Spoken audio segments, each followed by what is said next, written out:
मेरे साथ ब्रजेश शुक्ला जी, बहुत ही जाने माने पत्रकार इस वक्त जुड़े हुए हैं। ब्रजेश जी, आपका बहुत स्वागत।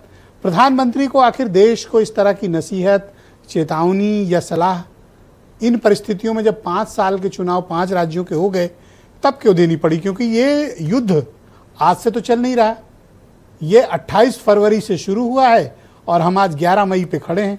2 महीने 7 दिन हो गए। अब जाके प्रधानमंत्री जी को पता चला कि देश में एनर्जी का या विदेशी मुद्रा का इतना बड़ा संकट है। हाँ ब्रजेश जी, पहले इस सरकार को लगता था कि ये समस्या बहुत जल्द हल हो जाएगी और ये जो लड़ाई चल रही है, जो युद्ध चल रहा है, ये जल्दी समापन हो जाएगा और स्थितियाँ सामान्य हो जाएंगी और ये आकलन करते रहेंगे लगातार। लेकिन धीरे धीरे धीरे अब इनको ये समझ में आ गया है, जो स्थितियाँ बन रही हैं हारमोज की, लग रहा है कि ये लड़ाई लंबी चलेगी और ये इनको परेशान भी करती है, बेचैन भी करती है सरकार को। कारण क्या है कि एक सीमित भंडार ही तो है, आप कितना वो करेंगे, कहाँ से लाएंगे? बड़ी मुश्किल से एक जहाज निकलता है साहब सिलेंडर वो गैस से, तो साहब उसकी खबरें छपती कि साहब एक निकल आया। तो इस तरह स्थितियाँ हो रही हैं। अब इनको लगता है कि ये संकट गहरा सकता है, सरकार को लगता है।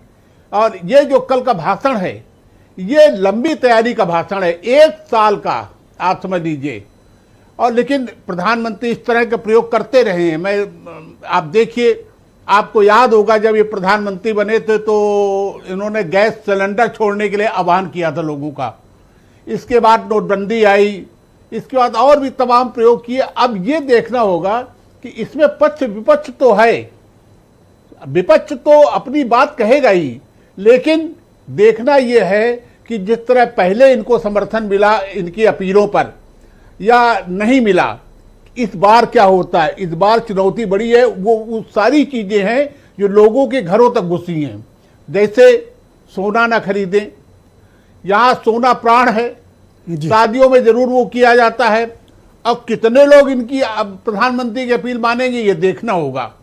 इसके साथ ही खाद की समस्या आ रही है। अब जून के बाद खाद की समस्या पैदा होगी। सरकार कितना खाद इकट्ठा की है, कितना लाई है, कितना भंडारण है, क्या उससे पूरा हो जाएगा, इसका भी टेस्ट होना है। तो अब ये जो है, जो प्रधानमंत्री ने कल कहा है, उसका टेस्ट होगा। वास्तव में एक तो कमी, चीज़ों कमी, 2 चीज़ें इसके पहलू हैं। एक चीज़ों की कमी हो रही है, जो ये युद्ध चल रहा है ईरान वाला, और दूसरा चीज़ जो उससे भी बड़ी चीज़ ये है कि जो विदेशी मुद्रा भंडार है, उस पर बहुत बड़ा संकट आ गया है। कारण है कि रुपया जो है डॉलर के मुकाबले कमजोर हुआ है और महंगाई बढ़ी है। हर चीज, तेल के दाम अंतर्राष्ट्रीय स्तर पे बढ़े हैं उसके। तो ये जो फर्क है, ये कैसे सरकार निपटेगी, क्या प्रधानमंत्री की अपील का असर होगा या नहीं होगा, ये एक नया टेस्ट होने जा रहा है। इसके पहले भी कई अपीलें हुई हैं। अब ये जनता, ये राजनीतिक दल क्या कहते हैं या सरकार क्या कहते हैं, इसका नहीं है। आम लोग इसको कैसे लेते हैं, आम लोगों का कितना। लेकिन ब्रजेश जी ये बताइए कि चुनाव के वक्त तो ये आने वाले दिनों में अगर कोई ये कहता था तो उसे झूठा करार दिया जाता था। कोई भी इस आर्थिक संकट के बारे में या एनर्जी क्राइसिस के बारे में, पेट्रोल डीजल गैस के बारे में किल्लत की बात करता था तो उसे झूठा करार दिया जाता था। अब प्रधानमंत्री को चुनाव के बाद ये बात याद आई।